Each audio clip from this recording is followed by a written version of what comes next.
자, 동대전고등학교 올림포스 7강 오늘 5개입니다. 수업을 시작하겠습니다.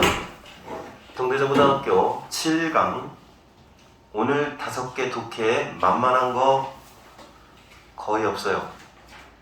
뻑뻑합니다. 5개 다 출제될 예상이 다 출제될 것 같습니다. 지금 현재 동대전고등학교 아이들이 한 명을 제외하고 전원 결석 중입니다. 이런 정신자세 가지고 1등급을 맞겠다고 맘먹고 있다는 게 이상하다. 자, 갑니다. borderline effect, 경계선 효과. 그러니까 모든 걸 갖다가 구분을 딱딱 해버리는 겁니다. 이게 구분을 할 때 어떤 효과가 있느냐. 인위적으로 경계선을 지어서 인위적으로 구분을 해버리면 안 좋다는 얘기를 하고 있어요. 구분하면 안 된다 라는 얘기를 하는 겁니다. 시작하겠습니다. 세상에 있는 모든 것은, 세상 모든 것은 연속체, continuum, 연속체상에 존재한다. 이 말 뜻이 무슨 말이냐? 연속체 상으로 존재한다 라는 말은, 이 말은 무슨 말이냐면 결론적으로 모든 것들이 딱 끊어지는 게 아니라 쭉 이어져 있는 거다. 쭉 이어져 있는 거다. 이런 말입니다. 점진적으로 연결되어 있다. 이런 말이에요.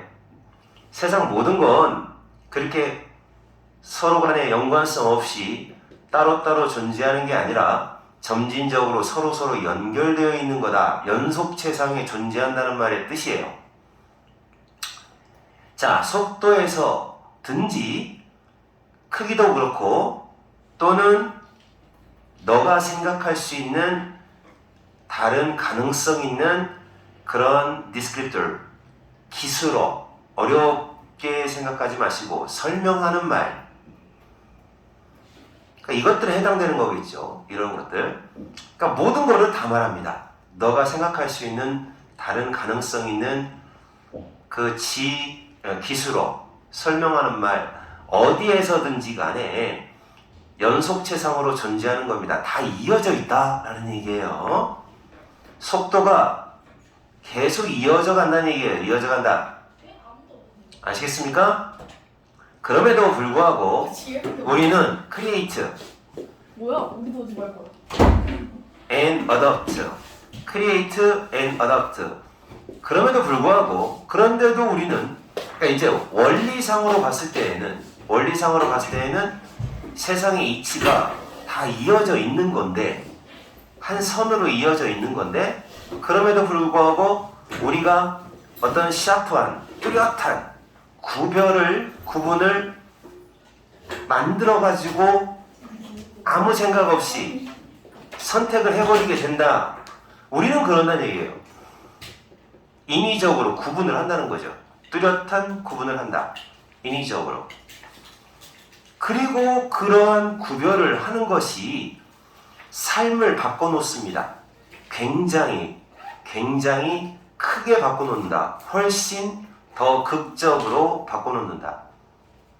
사소한, 마지널이라는 말은 주변적인이라는 뜻은 사소한, 작은, 근소한 차이가 체인지, 바꾸는 것보다도 훨씬 더 극적으로 많이 바꿔놓는다라는 거죠. 간단하게 얘기하면 세상의 이치가 원래 모든 것이 연속체 성상으로 쭉 이어져 있는 건데, 그런데 우리는 어떻게 한다는 얘기야? 우리는 딱 distinction, 구별을 한다는 얘기예요. 그렇게 구별을 하게 되면 세상을 많이 바꾼다는 거, 삶을 많이 바꿔놓는다는 얘기죠. 그럼 이 사람 주장은 뭐겠어? 당연히 이제 뭐 해라? 자꾸 구별하지 말라는 거예요. 딱 구별하지 말라는 거지. 그러면 이 사람 얘기는 그런 거지. 1등급, 2등급, 3등급 딱 구별하지 말고 어떻게 하라는 얘기야? 99.9, 99.8 이렇게 쭉 이런 식으로 하라는 얘기죠. 이런 식으로 점수 평가를 하는 때도 마찬가지고 너는 1등급, 너는 2등급 이런 식으로 하지 말고 이게 구별한다는 거 자체가 어떤 우리의 본능적인 자연스러움이 아니라는 거죠. 알겠습니까? 그럼에도 불구하고 오자마자 딴짓합니까? 근데 인디드 진짜 진정으로 참 애들 참 착해요, 그죠? 아 엄청 늦게 옵니다. 너만으로도 지금 고맙습니다. 네 감사합니다. 네 한 2분, 5분밖에 안 늦어주셔서 감사합니다. 정말로 너는 참 너보다 못한 애들을 쳐다보고 사니까 행복하겠다, 그지? 제 시간에 온 지혜를 쳐다보지 않고 아직도 안 온 녀석들을 다른 애들 더 많잖아요. 그렇지 이렇게 늦게 오는 녀석들을 아유 정말 근데 아직도 3명이 안 왔어요. 응? 아직도 3명이나 안 왔어. 모두 그러니까 이게 뭐 하는 짓인가 모르겠어. 난 제 시간에 시작할까요 무조건. 모든 차이는 이거 어려워요. 진짜로 사실은 모든 차이라고 하는 것들은 차이라는 건 그거는 아비트러리 랜덤인 거다. 랜덤 자의적이다. 여러분 이 자의적이라는 말이 무슨 말인가 잘 모를 수도 있는데요. 자의적이다? 특별한 원칙은 없다. 그냥 마음대로다. 내 마음대로 하는 거다. 라는 얘기예요. 약간 주관적이다. 랜덤, 무작위다. 특별한 원칙은 없다. 모든 차이라고 하는 건 그렇게 구별을 딱딱 할 수 있을 정도로 명확한 게 아니다라는 얘기죠. 아비트러리하다, 자의적이다. 사실은 그러나 그 단단한 선, 쭉쭉 굵은 선, 단단한 선을 그린다는 거 얘가 의미하는 건 당연히 명확한 구별을 하는 거죠. 선을 그린다는 것은 앞에 나와 있는 뭐에 해당이 되는 거야? 샤프 디스팅션을 한다는 얘기죠. 샤프 디스팅션을 한다? 그렇게 구별을 한다? 목록들 사이사이에서 구별을 한다라는 것은 바로 이러한 자의성 이거죠. 이러한 자의성 이 자의성을 숨기는 거고 그리고 심각하게 피해를 받아라 잉 하고 주는 거예요. 피해를 끼치는 거다. 안 좋다 이 말이에요. 부정적이다. 그러니까 이 사람이 강조하고 있는 건 이제 자의성이라고 하는 것 자체가 필요하거든요. 자, 그래서 나 같은 경우는 이러한 결과로 발생하는 꼭 ing예요. 이거 자동사이기 때문에 pp 없습니다. 이렇게 결과 발생하는 이런 피해를 뭐라고 부르느냐? The borderline effect라고 부릅니다. 경계선 효과라고 부릅니다. 이 피해가 되죠. 경계선. 그러니까 이제 이 사람이 예를 드는 걸 들어보면 훨씬 더 이해가 쉬울 거예요. 그 예는 무한하다. 자, 예를 한번 들어볼게요. IQ가 69짜리가 있어요. 69면은 이제 정신 뭐라고 하지? 정신지체? 약간 좀 지능이 떨어지는 쪽으로 가고요. 근데 또 어떤 사람은 70이에요. 그러면 1차이잖아요. 그러면 70이라는 점수, 단지 그 70이라는 점수는 뭐뭐로 여겨진다. considered하고 똑같습니다. 님들. 자, 정상의 범위 안에 있어요. 라고 여겨져요. 70. 근데 그러니까 이제 딱 1차인데도 70을 기준으로 딱 선을 그어버려요. 너 69야? 너 바보. 너 70이야? 너 정상. 이렇게 한다는 얘기죠. 이 선을 긋는다라는 거가. 그래서 그러니까 우리가 통계학자가 될 필요는 없어요. 통계학자 이렇게 숫자를 딱딱 맞추는 통계학자가 될 필요는 없어요. 그러니까 의미 있는 차이 69와 70 사이에 의미 있는 차이가 있다 라는 걸 알려면 통계학자가 될 필요는 없어요. 그러니까 딱 보면 안다는 얘기죠. 그렇게 똑똑한 사람 아니어도 구별 다 된다. 의미 있는 차이가 아니라는 거 알아요. 의미 있는 차이가 없다는 거 알죠. 통계학자 아니어도. 그죠? 69나 70이나 뭔 차이가 있어요. 그러나 일단 그 사람이 낮은 점수 69를 맞은 그 사람이 뭐라고 분류가 되는 거예요. 레벨 되는 거죠. 인지적으로 impaired, 손상된, 어려움이 있는 이라고 딱지가 붙어요. 딱지가 붙어요. 일단 딱지가 붙으면 접속사 그 사람의 삶은 다르게 펼쳐질 겁니다. 어떤 삶보다 일정 더 많은 그 70짜리보다 삶이 달라질 거죠. 그러니까 삶이라는 건 연속체인데 쫙 이어지는 69 다음에 70이고 70 다음에 71이고 이렇게 가야 되는데 그냥 구분을 딱딱 하는 거죠. 이런 식으로 이런 식으로 구분선을 딱 만드는 거죠. 70이라는 기준으로 밑에는 조금 머리 나빠 정상이야 이렇게 하는 거죠. 이런 식으로 경계를 만들어내는 것 자체가 그 자의성, 임의적인 자의성을 해치는 거고, 그리고 결국 그 피해를 끼치는 거고 의미가 없다라는 얘기입니다. 아시겠어요? 그래서 내용을 간단하게 얘기하면 삶이라는 건 원래 이거예요. 연속체란 얘기예요. 연속체, 컨티니엄. 그러니까 뭐 근데 이제 이런 식으로 구분을 딴딴딴딴 이렇게 구분을 해버리는 것 자체가 요거는 삶에 안 맞는다. 인위적으로 구분하는 것 자체는 말이 안 된다라는 얘기입니다. 아시겠습니까? 자, 이제 5명 됐네요. 1번 독해는 그냥 한 번 더 영상 보도록 하시고요. 2번 독해부터 잘 들어. 왜 이렇게 지각을 해 이놈들아. 숙제는 오늘 없어요. 오늘 클리닉 안 하고 바로 다음 화요일까지 해오시면 됩니다. 다음 저번에 말한 거 해오시면 됩니다. 지금 이번 복습 좀 하세요. 이거 해석 숙제까지는 해와야죠. 복습이니까. 복습 숙제는 해오란 말이야. 해석 숙제를 해오고 따로 문제 주는 건 없어요. 이거 푸는 건 있어야 되겠다. 푸는 것까지. 그럼 화요일날 이거 다 해오라고요? 그렇죠. 이제 주말에 공부 좀 하세요. 지금 시험 20일 남았습니다. 그건 아는데 목요일날 했던 거랑 이거랑 다 해오라고요? 20일? 그렇죠. 아니면 원래 목요일 거를 오늘 해야 되잖아요. 오늘 하고 할까요? 선택. 오늘 해오라고 안 했잖아요. 아니 몰래 하는 거잖아요. 근데 그 이지찬 선생님께서 여자를 만나기 때문에 맨날 여자 만나요. 자, 이거 합하면 임포턴트예요. 요렇게 시작합니다. 임포턴트. 아, 요거는 이렇게 할게요. 왼손잡이다, 오른손잡이다 라고 하는 거 있잖아요. 손잡이. 왼손잡인가 오른손잡인가에 대한 결정은 그거는 뱃속부터 결정이 난다고 합니다. 여러분 왼손잡이인 사람들 나중에 글씨 쓸 때 왼손으로 글씨를 썼기 때문에 왼손잡이가 된 게 아니고 뱃속부터 선천적이다라는 얘기를 하는 것 같아요. 그러니까 이제 뭐 어른들이 그러잖아요. 왼손으로 밥 먹으면 막 자꾸 고쳐주잖아요. 어?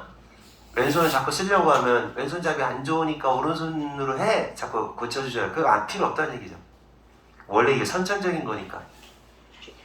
자, 그래서 이건 지금 주어가 아닙니다. 형용사. 주어는 그럼 어디 있느냐? 여기가 주어예요. 도치되어 있습니다.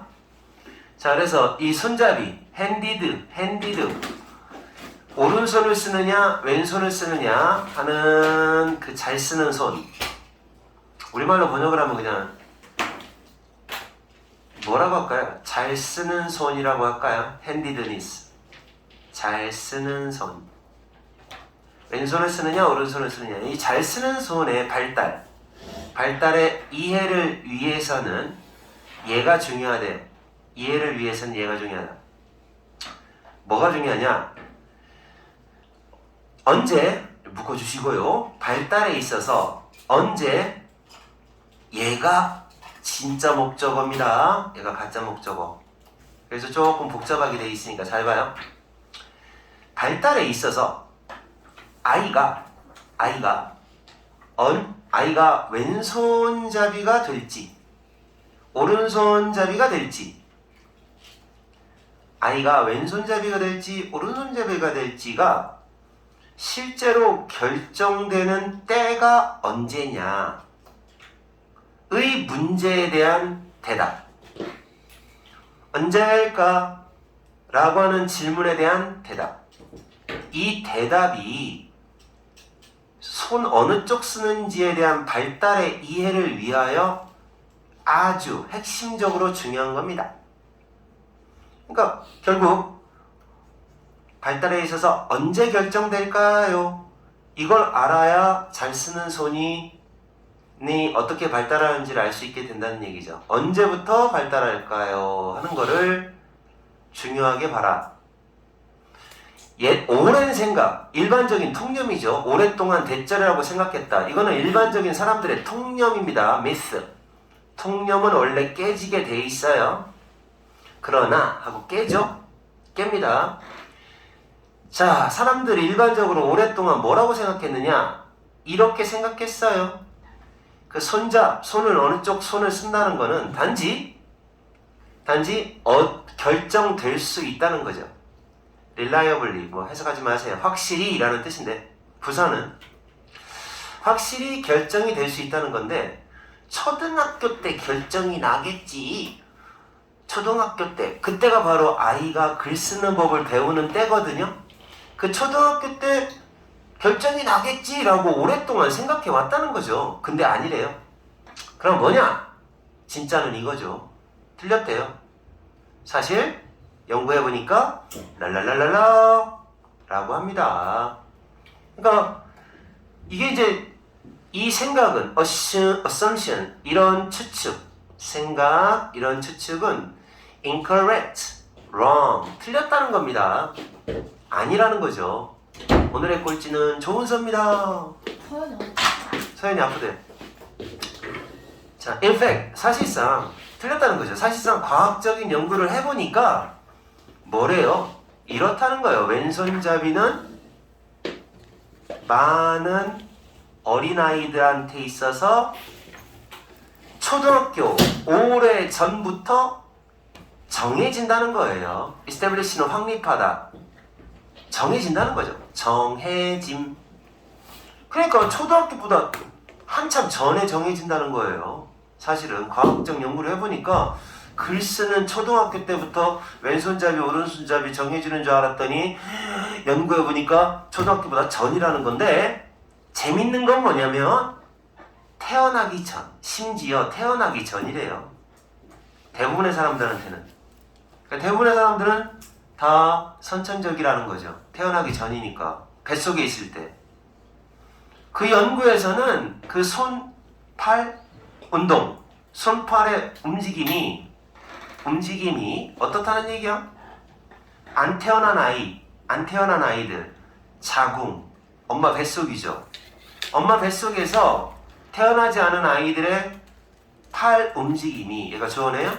기록을 해봤대요. 기록을 한번 해봤는데 기록이 된 거죠. 뭘 사용하여? 초음파 이미지를 사용하여. 여러분 이건 알 거예요. 초음파 사진. 그쵸? 초음파로 한번 엄마 뱃속 아기를 쭉 어떻게 움직이는가, 손을 어떻게 움직이는가, 팔을 어떻게 움직이는가 살펴봤더니 그 실험에서 살펴봤더니 그래서 이 기술을 이용하여 밝혀진 게 뭐냐? It was shown that. 야, 이런 사실이 밝혀졌다는 거죠. 뭡니까? 오른팔의 움직임에 대해서 확실한 선호도. 오른팔의 움직임을 확실히 선호한다. 라는 게 10주만큼이나 일찍. 10주, 언제 10주야? fertilization입니다. 이거는 이제 비옥화라는 뜻이 아니라 수정이라는 뜻이에요. 원래 fertile이라는 단어가 애를 많이 낳는 이라는 뜻이 있어요. 이거에 대한 명사, 비옥하다라는 뜻이 있고, 그래서 수정되는 거. 수정된 10주, 그러니까 임신 10주죠.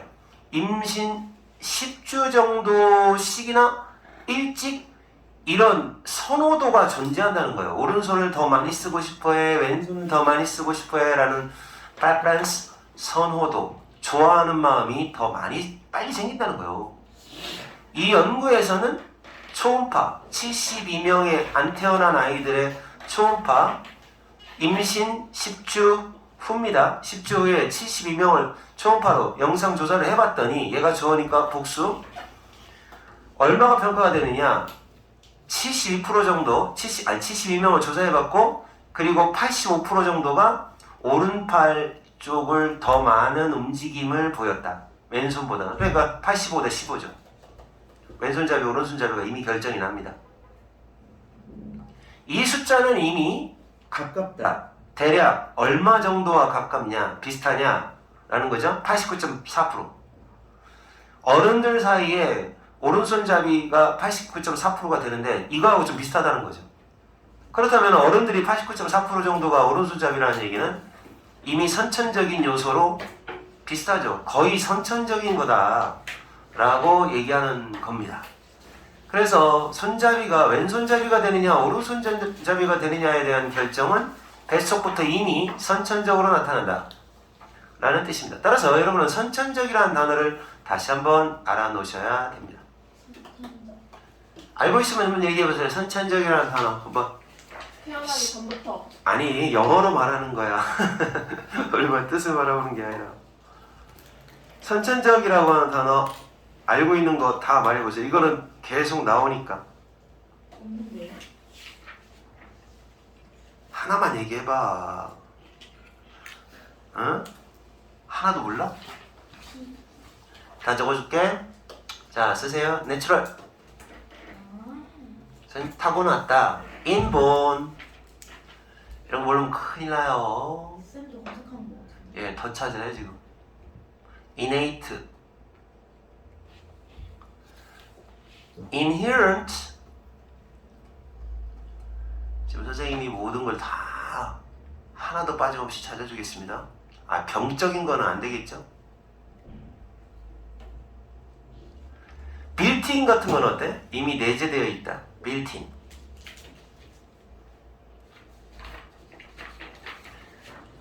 설치됐다. 근데 단 하나, first, 오케이, 이거 됐고 이건 아니고 단 하나, 이건 고르면 안 돼, 얘들아. 자, 봐. 이거 선택지 고를 때 왼손잡이인가 오른손잡이인가 할 때 이거 고르지 마. 어콰이어들은 고르지 마. 이 단어는 후천적이야. 그리고 인자 들어간 거 어떻게 변형할지 모르기 때문에 뭐 사전상으로는 안 나오는데 웬만하면 다 선천적이에요. 이거라든지 런드라든지 이런 것들은 후천성을 나중에 문화적으로 학습한다는 의미가 돼요. 그래서 요건 고르지 말고요. 만약에 왼손잡이냐 오른손잡이냐라고 할 때는 이런 거 골라주시면 될 것 같아요. 내려줘요. 아시겠죠? 네. 내려줘요. 여기요? 네. 됐어? 자, 그래서 지금 이제 두 개 아마 지금 늦게 와서 놓친 사람은 이 두 개의 동영상 잘 보면 이해할 겁니다. 자, 이제 다 왔네요. 드디어. 아침에 일어나기 힘드냐? 너네 지금 일어나서 오는 거지, 솔직히. 어? 안 돼요. 밤에 몇 시에 자? 저 어제 오후 6시부터 잤어요. 와, 너 미녀구나, 미녀. 네. 야, 저 18시간 잤어요. 사람이냐? 18시간을 자다니. 자, 그 다음에 이제 네 번째 독해에 들어가겠습니다. 요거. 좀 오늘 거는 이제 아무래도 올리포스는 조금 어려워요. 어렵다기보다는 한 두세 번 자꾸 보면 쉬워지는데 처음 한 번 볼 때는 좀 어렵습니다. 원래 내용 자체가 조금 지적인 게 많아서. 자, 요 독해는 이런 얘기입니다. 여러 가지 얘기를 하는데 정신적인 발달, 성숙이죠. 여러분이 안 된 거. 그죠? 거짓말하지 마세요. 여러분은 정신적으로 너무 어린애야. 정신적인 성숙은 개인마다 다르게 이루어지죠. 그렇죠? 어떤 사람은 뭐 한 지금 18살인데 뭐 60살인 것처럼 얘기하는 사람이 있고, 어떤 사람은 초등학교 1학년처럼 막 그렇게 생각하는 사람도 있고. 이제 다르기 때문에 책임을 갖다가 일률적으로 다 똑같이 지게 한다. 예를 들어 15살이면 법적 책임 질 것 하고 법에서 명시해 놨죠. 이건 좀 문제 있지 않을까? 이렇게 얘기하는 거예요. 개인마다 사실은 정신적 발달은 다른데 그렇게 하면 안 되지 않느냐라는 거지. 일률적으로 똑같이 책임 연령을 묻는다? 이건 좀 문제가 있지 않느냐. 내가 생각할 때는 여기서 정신 연령이 낮은 거는 세아가 좀 낮아요. 정신 연령이 아주 낮으니까 쟤는 30살쯤 돼서 투표권을 줘야 되는 거죠. 그때까지 커야 되니까. 소희 같은 경우는 내가 생각할 때는 45살 그때쯤 돼야 철이 들어요. 네? 쌤은 언제 철들었어요? 쌤 아직도 잘 안 들었잖아요. 맞아요. 나 아직 17살이야. 와 그거 맞다. 응? 왜? 몇 살을 후려치거나 아, 뭐 정신적으로 말하는 거야. 반에 반 정도 후려치거나. 여기서도 정신적으로 조금 성숙한 애가 누굴 거야. 저요. 여기서 없는 것 같아. 저요. 그래도 조금 뭐 은서.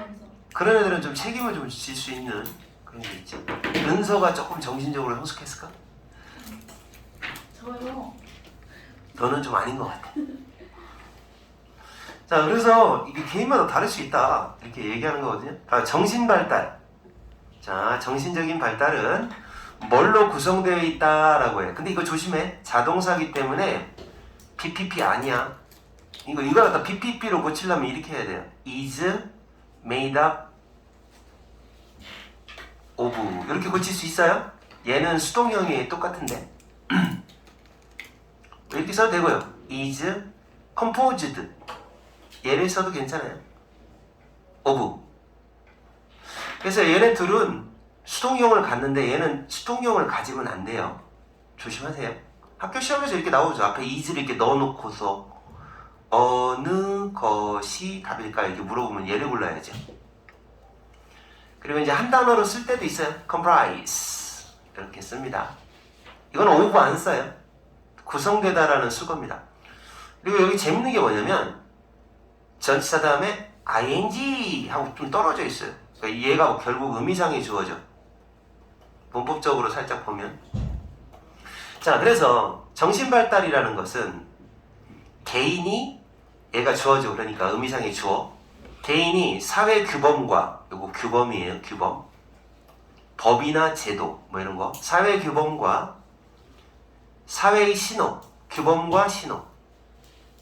신호. 스스로 사회 규범, 사회 신호 이런 걸 습득, 마스터, 점점점 습득해 나가는 거 이걸로 구성되어 있다.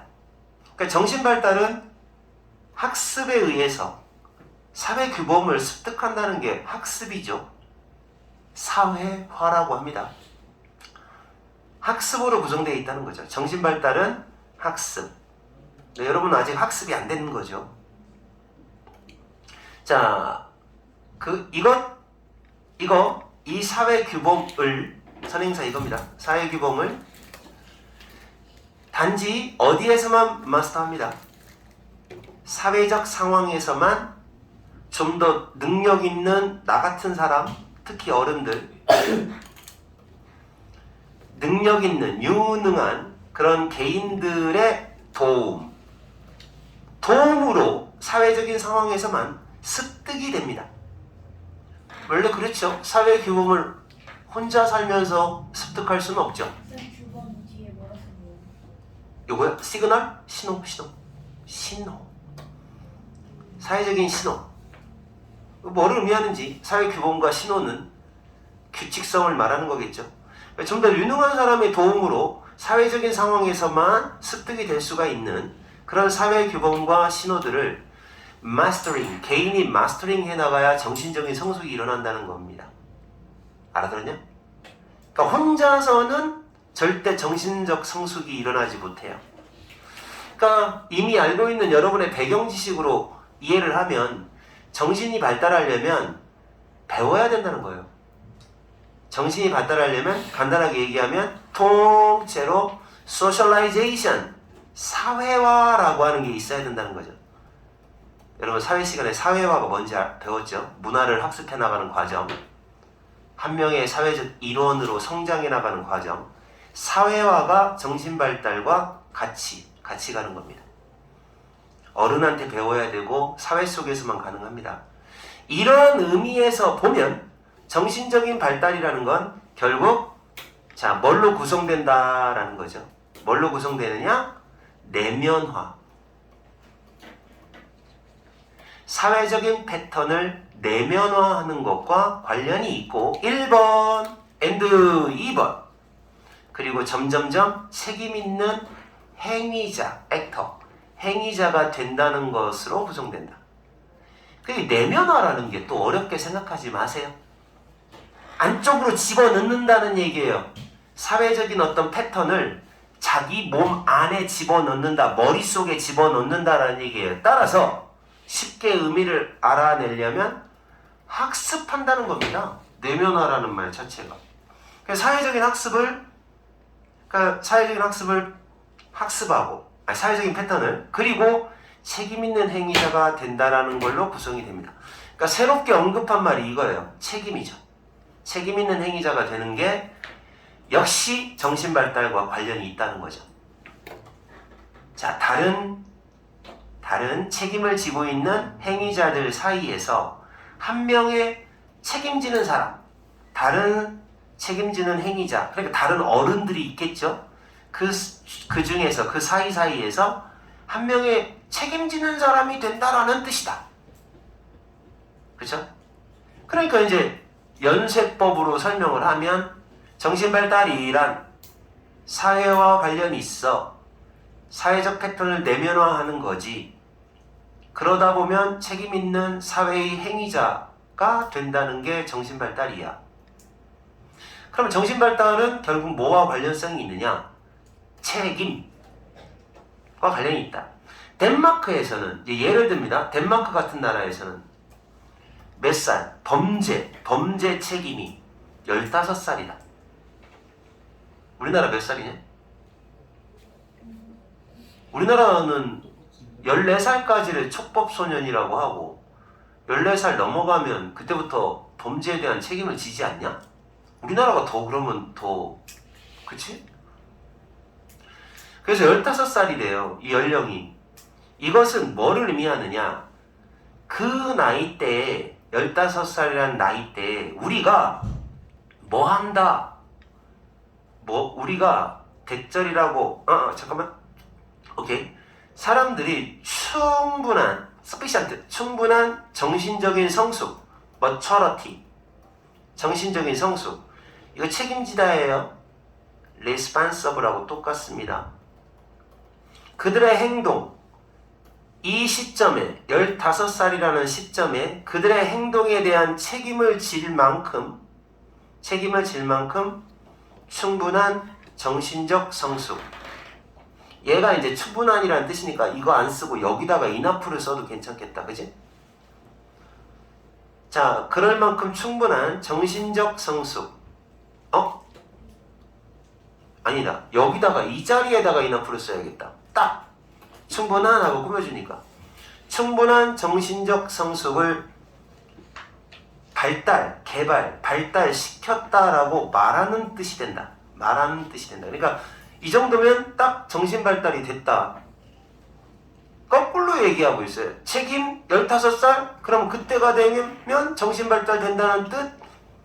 그런 뜻이 된다는 거죠.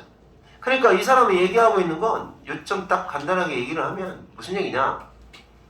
정신 발달, 정신적 성숙이라고 하는 건 사회적 책임과 관련이 있다라고 얘기하는 거죠. 알았어? 근데 이제 15세를 규정을 해놨잖아요. 근데 이제 또 이제 18세 때는 덴마크입니다. 사람들은 주어진다. 권리가 주어져요. 투표권. 우리는 몇 살? 우리가 똑같은데? 우리도 18세야. 너네 고3 때 투표하는 거 알아? 18세야 우리도. 만 18세.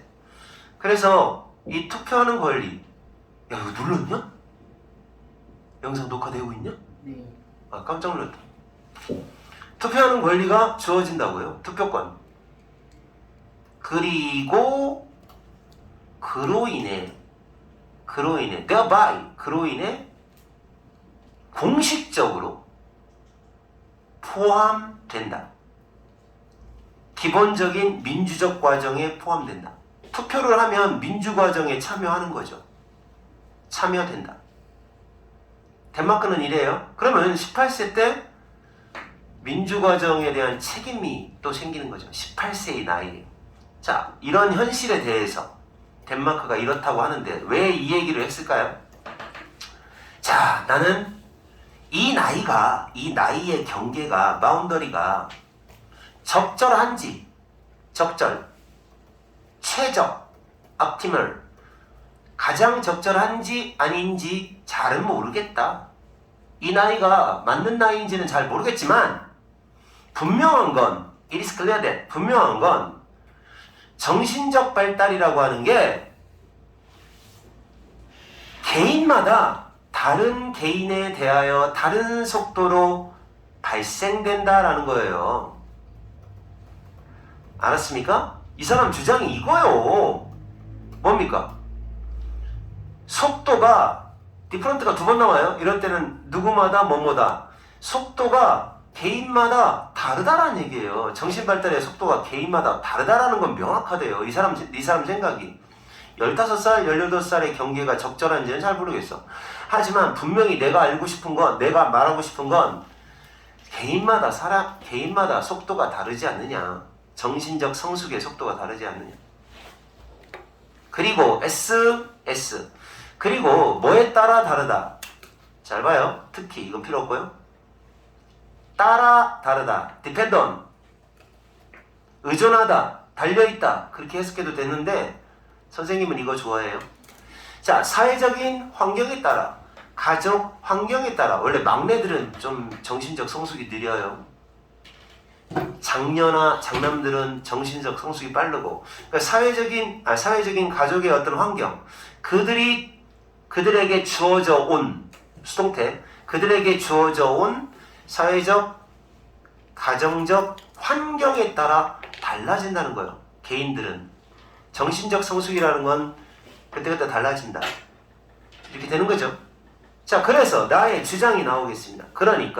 그러므로 공식적인 어떤 한계, 형식적인 한계, 책임에 대해서 형식적인 한계를 두는 거, 15세라는 한계, 18세라는 한계를 두는 것은 특정한 나이로부터 그러니까 모든 사람에게 다 적용되는 그 한계. 와, 여기 문법 굉장히 중요한 거 나왔다. 이 독해 문법 나오면 쩌는데? 요거 선행사 이거예요. 그래서 S 없어요. 여기서부터 여기까지가 앞에 나와 있는 선행사를 리미트로 잡으세요. 얘는 묶어주시고요. 2번 묶어주세요. 그리고 주어는 또 얘예요. 그래서 동사는 is죠. 복잡하죠? 자, 다시 한번 지금 잘 보세요. 모든 사람에게 적용되는 이 말을 조금 어렵게 말하면 천편일률적으로 라는 말이에요. 다 똑같이. 못 알아들었으면 다 똑같이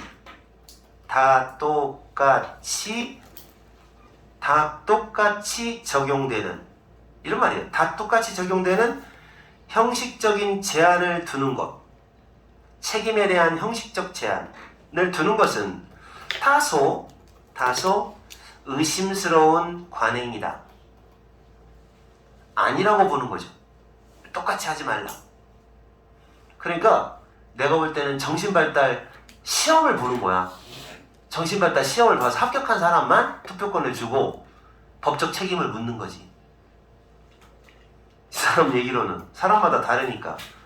그러나 물론 그 문제는 뭐 다르게 조금이라도, 여기서는 any가 긍정문이라서 조금이나마 다르게 행해질 수 있느냐 없느냐가 또 문제가 되기도 한다.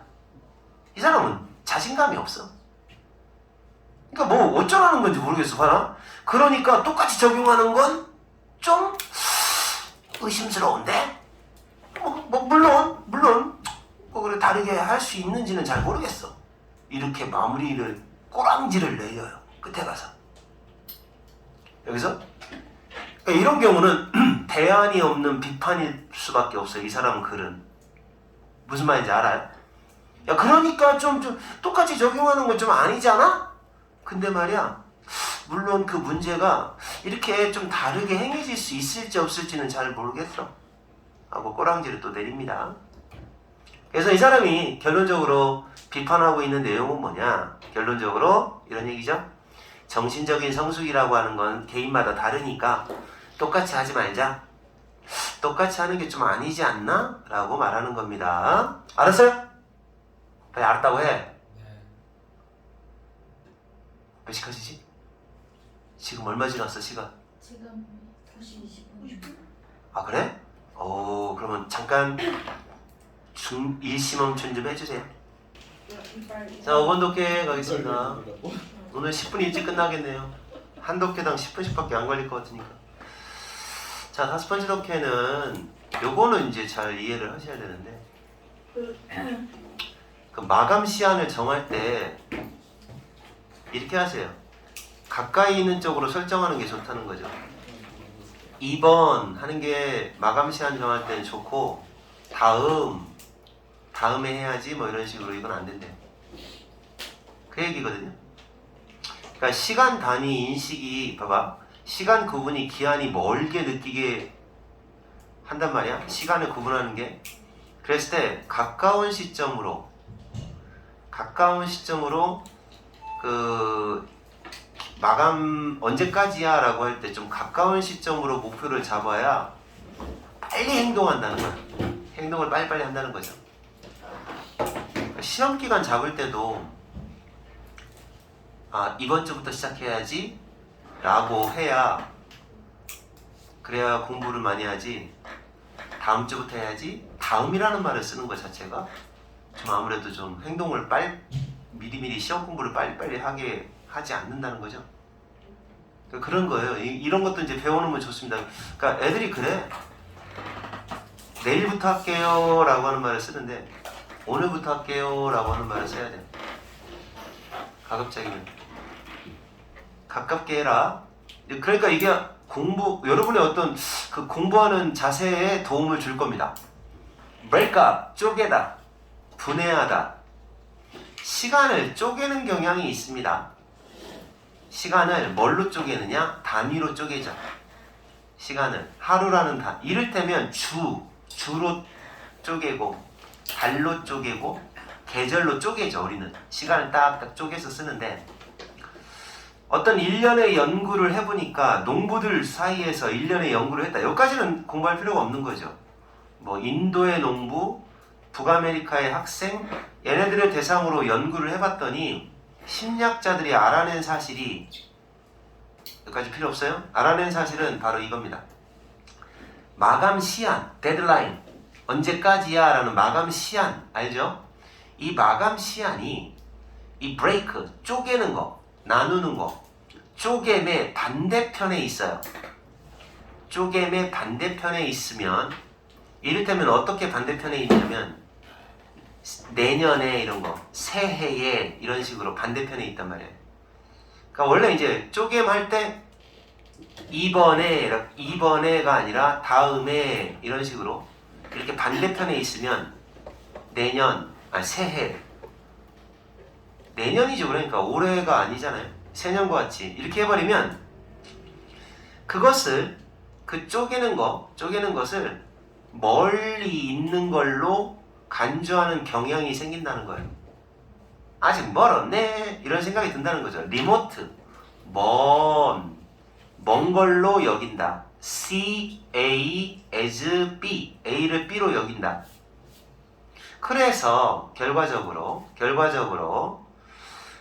준비를 덜 하게 되죠. 레슨 준비를 덜 하게 되는데 jump into action 행동으로 뛰어드는 겁니다.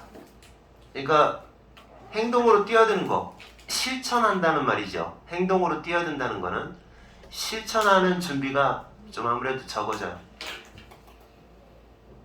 그래서 그런 상황에서 뭐 이런 말 나오면 알맞은 자리 같은 거 시험 문제 내면 딱 좋죠. 자리 찾기 문제.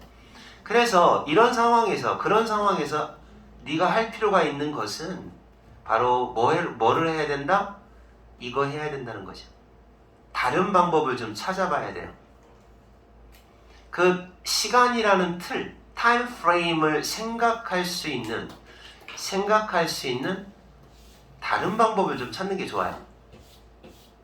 그러니까 이제 아무래도 그럼 이제 반대로 얘기하겠죠. 이 other side 쪼갤 때 그 반대편 쪽에 데드라인을 잡는 게 아니라 다른 방법이니까 앞쪽으로 잡아줘라. 뭐 그런 얘기 하겠네. 예를 들어서 만약에 지금이 이제 11월 달이라고 합시다. 11월 달이고 마감 시한은 내년 1월이에요. 그쵸? 그러니까 11월, 12월, 1월 요때가 마감이에요. 지금은 11월이고 만약 이렇다면 너 스스로에게 이렇게 말하는 게 더 좋대요. 뭐라고 말하는 게 좋아? 이거 끝내다 라는 뜻이에요. Get it done. 그것을 너가 이번 겨울에 끝내야지 라고 말하는 게 좋대요. 뭐가 아니라 뭐보다는 차라리 내년 이 말을 쓰는 것보다는 그렇잖아요. 이게 겨울이라는 단위로 쪼개면 이게 딱 겨울이라는 단위잖아. 이게 11, 12, 1이 겨울이잖아요. 이번 겨울 이렇게 하면은 여기서부터 시작하는 걸로 머릿속에서 인식을 하는데 내년부터 해야지. 그럼 여기서부터 해야 되잖아요. 그렇잖아요. 그런 식으로 이렇게 하지 말고 이제 이번 이 this라는 말을 쓰는 게 중요하죠. 이게 더 좋다. 가장 좋은 방법은 이게 접근법 방법입니다. 가장 좋은 방법은 MUASB 그 마감 시한을 도전이라고 보는 겁니다. 어떤 도전이냐? 충족시켜야 하는 도전. 이거는 충족시키다니까 해낸다는 뜻이죠. 충족시키다. 다시 말해 임박한 그런 기간 안에 안쪽에 임박한 기간 안쪽에 충족시켜야 되는 도전이다 라고 그렇게 간주를 해야 된다는 거죠. 그러니까 이제 이게 무슨 말이냐면 지금 11월, 12월, 1월 하면 겨울이라고 하면 이거잖아요. 근데 만약에 내년이라고 하면 이렇게 되죠. 이렇게 막 쭉쭉 나갈까. 여기가 포함이 안 되는 거예요. within이 아니란 말이에요. within. 안에가 아니란 말이에요. 내년이라는 기간은 1월달만 포함되어 있지 나머지는 포함이 하나도 안 돼 있잖아요. 내년이라는 말 안에가 안 되잖아요. within이 안 되잖아. 그러니까 이번 겨울이라고 하면 그 안에 다 들어가죠. 그런 식으로 within이라는 단어가 중요한데 임박해 있는 기간 안쪽에서 충족해야 되는 끝내야 되는 그런 도전으로 간주해라. 그렇게 가야 되는 거예요. 그러니까 이번 겨울이라고 하면 딱 이 안쪽에 다 들어가잖아요. 근데 만약에 내년이라고 하면 쭉 안 들어가는 게 더 많아요. within이 안 돼요. 안에가 안 돼요. 안에. 그래서 임박해 있는 기간 안에 충족시켜야 되는 도전이라고 이렇게 생각을 해라. 그게 제일 좋대요. 그런 식으로 하면 스트레스가 관리가 가능하죠. 매니저블. 그리고 너는 기회가 더 좋아져요. 더 좋은 기회를 갖게 돼요. 자, 시작할 수 있는 기회가 좋아지죠. 그러니까 당연히 좋은 시기에 끝낼 수가 있는 거죠. 시작하고 and 끝내고 전치사 다음에 ing 두 번 나오는 거죠. 그래서 여기 지금 이 사람이 충고하고 있는 내용 자체가 어떻게 보면 좀 애매할 수 있는데 정리를 해보면 결국 무슨 말이냐? 자, 무슨 말이에요? 목표 기간을 시간 쪼개서 그 표현할 때 아무래도 좀 이렇게 시작하는 이번 겨울 하면 11월이 시작하는 거잖아요.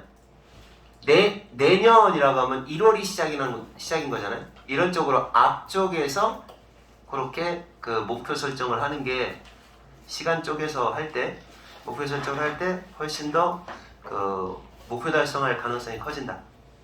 이런 얘기입니다. 그러니까 여러분 목표할 때 어떻게 해야 되겠어요?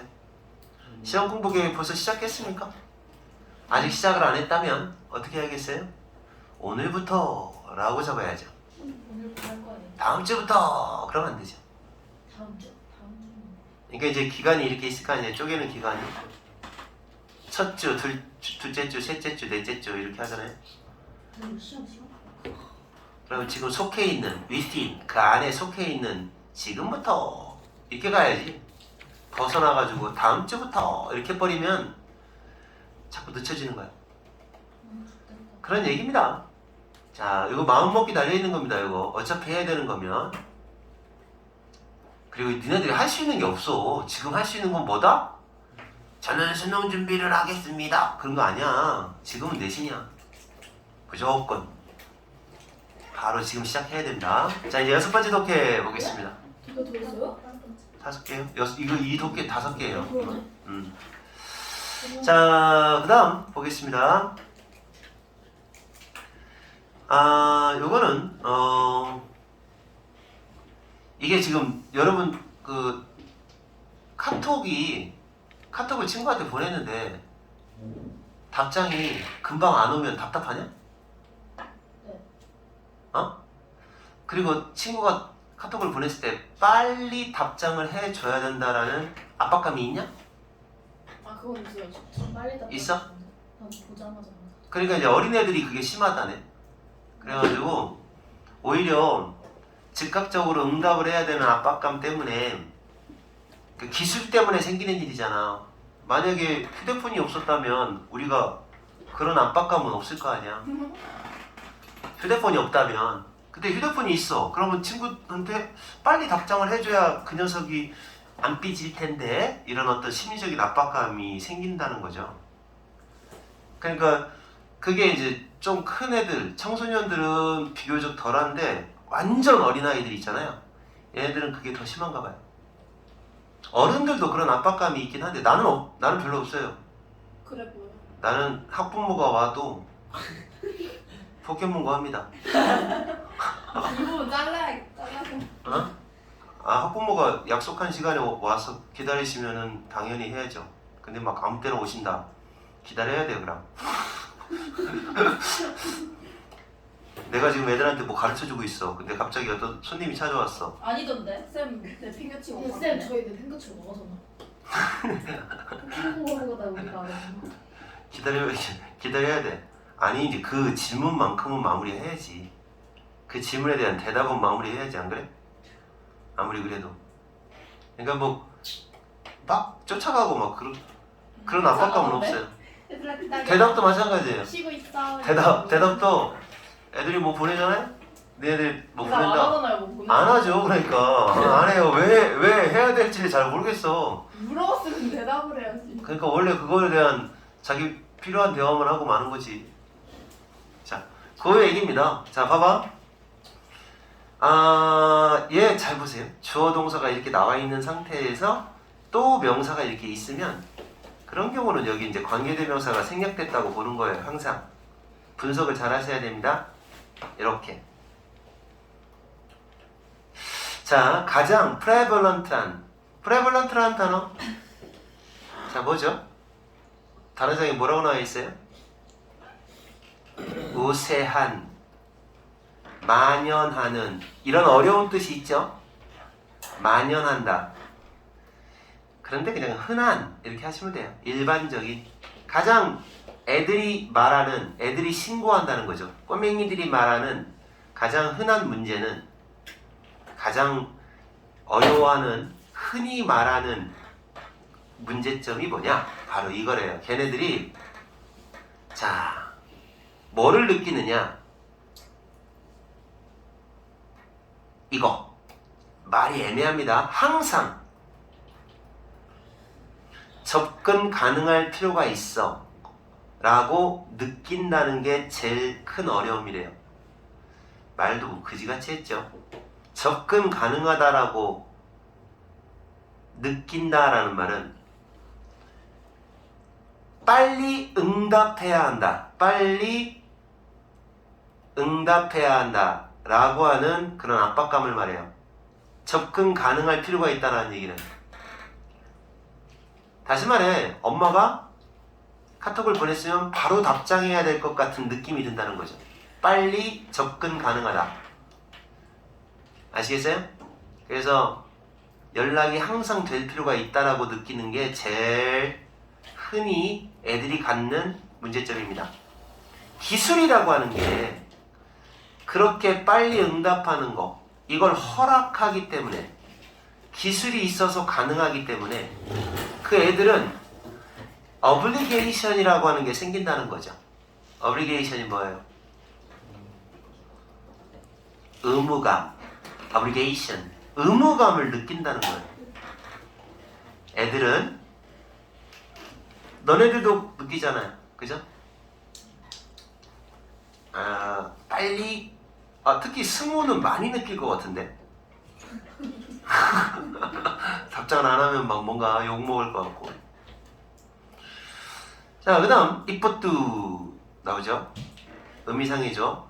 우리들 대부분이 릴레이트하다라고 하기가 쉽습니다 라는 말이죠. 여기서 릴레이트라는 단어 원래 관계를 맺는다 뭐 이런 뜻인데, 여기서 릴레이트라는 단어는 뭘로 쓰였을까요? 연결을 한다는 거죠. 연락한다 라고 번역을 하시면 돼요. 연락. 우리 대부분은 연락이 쉽다. 연락이 쉬워요.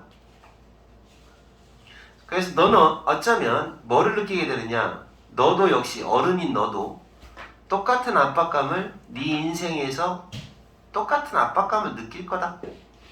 연락이 워낙 쉬우니까. 맞아요? 여러분 압박감 느껴요? 어쨌든 이건 무슨 내용인지 알 거예요. 공감은 할 겁니다.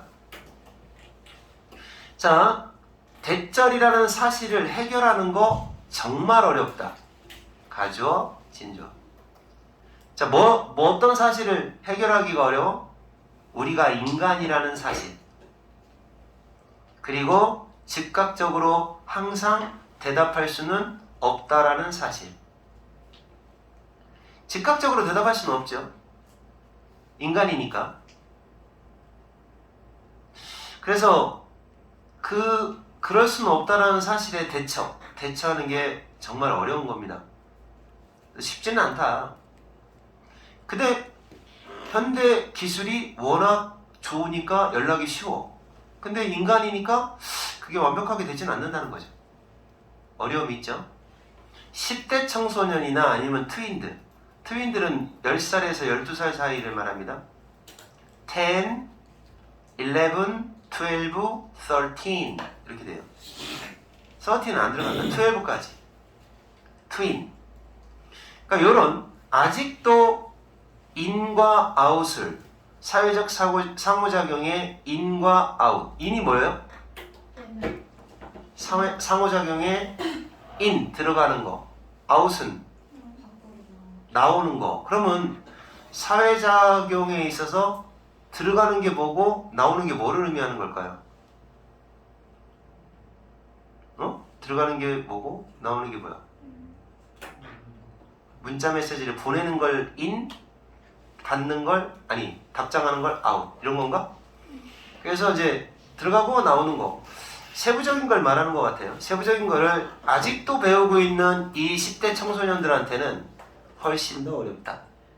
어른인 너도 어려운데 훨씬 더 어렵다. 어렵습니까? 즐기잖아, 니네들은. 솔직히 빨리 대답하는 거 즐기잖아. 어이씨, 부담감을 갖는 게 아니잖아, 솔직히. 아싸 이거 하잖아. 바로바로 답장하잖아. 너무 재밌게. 압박감을 갖기보다는 재밌게. 그죠? 여기에 이런 행동이 때때로 플레이 아웃 되는 방식이다. 이런 식으로 작용을 한다라는 말이에요. 행동이 작용하는 방식이 이렇다. 어떻게? 네 아이가 일단 뭐를 합니까? 친구한테 문자를 보내요. 동사. 그러면 그 친구는 어떻게 합니까? 텍스트백을 안 해요. 근데 텍스트백을 안 해요. 즉시 답장을 안 해요. 이제 그러면 너희 아이는 어떻게 생각할까요? 뭐라고 생각하기가 쉬워요? 이 새끼, 내 친구가 더 이상은 되고 싶지 않은갑네? 이렇게 생각한다는 거죠. 애들은. 그러면 또 다시 문자를 합니다. 카톡을 또 보냅니다. 말 그대로 그냥 폰을 폭파시켜버리고 있어요. 이거가 스트레스를 유발하는 것이 될 수가 있어요. 또 심지어 공격적인 것이라고 읽혀질 수가 있어요. 읽혀지는 겁니다. PP. 그러니까 테러죠, 테러. 얼마 전에 어떤 알바생한테 문자를 하나 받았는데 진짜 전체 보기라고 나올 정도로 길게 하나 된 문자를 받았거든요. 그때 선생님이 나는 그때 딱 받는 순간 굉장히 내용은 보지도 않았는데 그만둔다. 기분이 팍 나빠졌어요. 그만둔다. 아니요. 월급이. 아니, 얼마 전에 그 왜 있잖아 그 지찬 쌤 빠졌을 때 대신했던 선생 하나 있죠. 네. 그래서 몇 시간 일하셨습니까? 페이를 얘기해 주세요라고 했어. 지금 몇 시간 일했는지 알아야 페이를 계산해 줄 거 아니야? 그랬더니 막 그걸 구체적으로 자기 모든 시간을 다 적어버린 거야. 폭탄처럼 이렇게 적어버린 거야. 꼼꼼한 거죠. 그치, 좋게 생각하면 꼼꼼한 건데 안 딱 보자마자 무슨 생각이 들었냐면 너무 세세하게 야 그게 몇 시간 한 두 줄이면 끝날 것 같다가 그러니까 뭐 느낌이 보는 순간 느낌이 확 하고 나빠지더라고 기분이. 그러니까 몇 시간 동안 폭탄처럼. 몇 시간 동안 뭘 했다고 생각이 많이 나는 거죠? 네, 그래서 그러니까 내가 얘기하는 건 내용이 중요성이 아니라 야 그거는 문자를 갖다 그런 식으로 보내니까 굉장히 야 내가 너네들이 나한테 뭐라고 했는데 막 장문의 문자가 빵 와버렸어. 그럼 부담감이 생겨 안 생겨? 안 생기는데? 생길 것 같은데. 너는 항상 모든 인간관계가 가벼운가 보지. 종류가 깊이 있는. 보통 보면은 대화할 때 보면 한두 줄 얘기하고 또 얘기 나누면 또 나오고 이렇게 해야 되잖아. 보통 일반적으로는. 근데 한 번에 장문 폭탄이 빡 들어오니까 팍 스트레스가 받더라고. 이건 똑같아. 이렇게 너 왜 대답 안 해? 뭐야? 왜 이렇게 해버리면은 그건 진짜 테러야, 테러. 공격적으로 일으켜진다 이거지. 그러나 너는 이런 일들이 얼마나 쉽게 발생하는지 알 수 있을 거다. 그래서 이 사람의 주장은 없어요. 주장은 없고 다만 현대사회에서 이렇게 압박감을 좀 준다. 기술 때문에 항상 연결되어 있어야 된다는 압박감을 청소년들은 받는다. 이런 내용으로 끝납니다. 하여간 진짜 똥개들 같으라고. 바이 꺼주세요.